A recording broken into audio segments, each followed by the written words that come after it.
હાલો વ્રજ યાત્રામાં.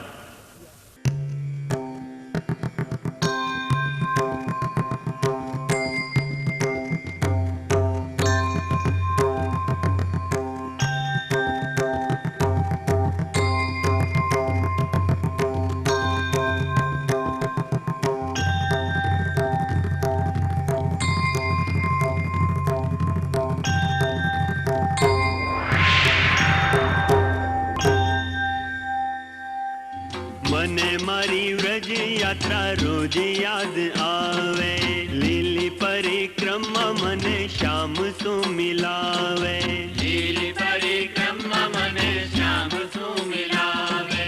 કુંડ ગોવિંદ પૂછરી પછી કુંડ નવલ અપ્સરા, સુરભી હરજી કુંડ થઈ આવી ગયા જતીપુરા. વૈષ્ણવો મુખાર વિંદ पे दूध चढ़ावा उमटिया, साँझना शणगार आरती ना लाभ लूटिया. યાત્રા નાયક શ્રી પરમ પૂજ્ય ગોસ્વામી 108 શ્રી દ્રમિલ કુમારજી મહોદય શ્રી સ્વયં શ્રીનાથજીની આરતી ઉતારી રહ્યા છે. મંગળાના દર્શનનો લાભ વૈષ્ણવ ભક્ત માટે અનેરો અવસર હોય છે. રસિક ભક્ત કવિ રસખાનજીએ વ્રજમાં રહીને પણ કેવી મનોકામના સેવી છે. માનુષ્ય હો તો વહી રસખાની, બસો બ્રજ ગોકુલ ગાંવ કે ગ્વારન. જો પશુ હો તો કહા બસ મેરો, ચરો નિત્ય નંદ કી ધેनु મંઝારન. પાહન હો તો વહી गिरी को, जो कियो हरि छत्र पुरंदर कारण. जो खग हो तो बसेरो करो, मिली कालिंदी कुल कदम्ब की डारन. आन और आन कहत ભેચક રહત વ્રજનારી નર. સારસ્વત કલ્પમાં શ્રી ઠાકોરજીની આજ્ઞાથી શ્રી ગિરિરાજજીને અન્નકૂટ ભોગ આરોગાવવામાં આવ્યો. શ્રી ગિરિરાજજીમાં સ્વયં સાક્ષાત શ્રી ઠાકોરજી સહસ્ત્ર ભુજા ધરીને પ્રગટ થયા અને વ્રજભક્તોના દેખતા અન્નકૂટ આરોગ્યા. વ્રજભક્તોની બધી સામગ્રી આરોગી લીધા પછી શ્રી ઠાકોરજીએ પ્રેમથી આજ્ઞા કરી, આન ઓર એટલે કે બીજી સામગ્રી લાવો. એથી આ સ્થળનું નામ આન્યોર પડ્યું, ખરું ને?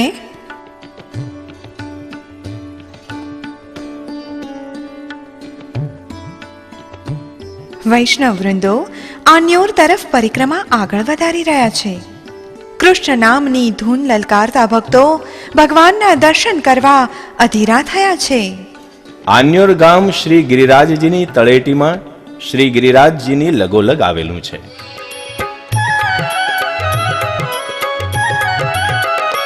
ગિરિરાજ તમારા ગોધનની ગાવલડી મારે બનવું છે.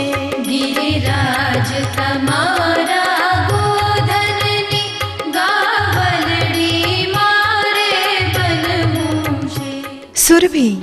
સુરભી પતિ સંગ લીએ, નિરખી કૃષ્ણ મુખ ઇન્દુ. કિયો રાજ અભિષેક તેહ, ભયો કુંડ ગોવિંદ. ઇન્દ્રએ ભગવાનનો ગોવિંદાભિષેક કર્યો હતો, તેથી આ કુંડનું નામ ગોવિંદ કુંડ પડ્યું.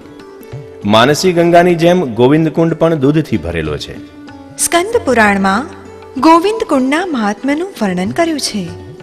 ગોવિંદ કુંડમાં શુદ્ધ મનથી સ્નાન કરવાથી સ્નાન કરનાર વૈષ્ણવજનનો મોક્ષ થાય છે. તરહટી શ્રી ગોવર્ધન કી રહીએ, નિત્ય પ્રતિ મદન ગોપાલ લાલ કે ચરણ કમલ ચિત લહીએ. તન પુલકિત વ્રજ રજ में લોટત, ગોવિંદ કુંડ में નહીએ. માનસી ગંગા કરતા પણ ગોવિંદ કુંડનો મહિમા વધારે કહ્યો છે. ગોવિંદ કુંડ પાસે વ્રજના સંત ચતુરા નાગાજીની સમાધિ છે. ભક્તો એ સમાધિના દર્શન કરી પોતાને બડભાગી માને છે. પરિક્રમામાં આવી અનેક સમાધિઓના દર્શનનો મહિમા ગાયો છે.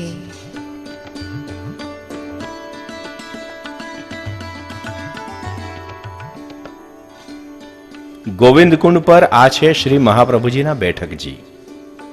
કદંબના વૃક્ષ તળે શ્રી મહાપ્રભુજીના બે બેઠકજીમાં શ્રી મહાપ્રભુજી 3 દિવસ સુધી બિરાજ્યા હતા અને શ્રી ભગવત પારાયણ કર્યું હતું.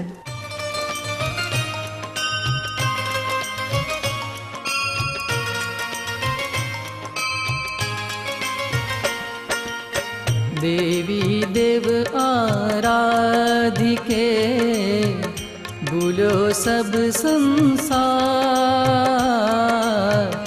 देवी देव आराधिके भूलो सब संसार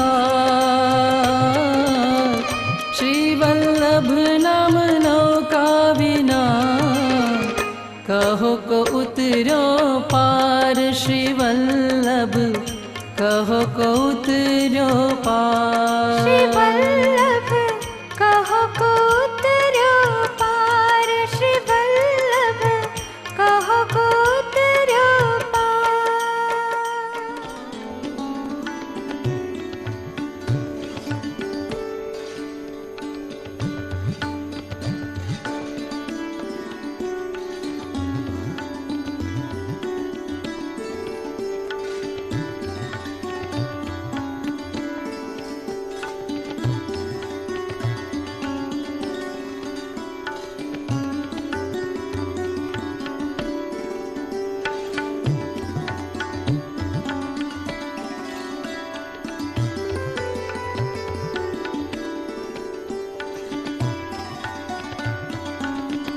વૈષ્ણવ ભક્તો ગોવિંદ કુંડના દર્શન કરી પૂંછરી તરફ આગળ વધી રહ્યા છે.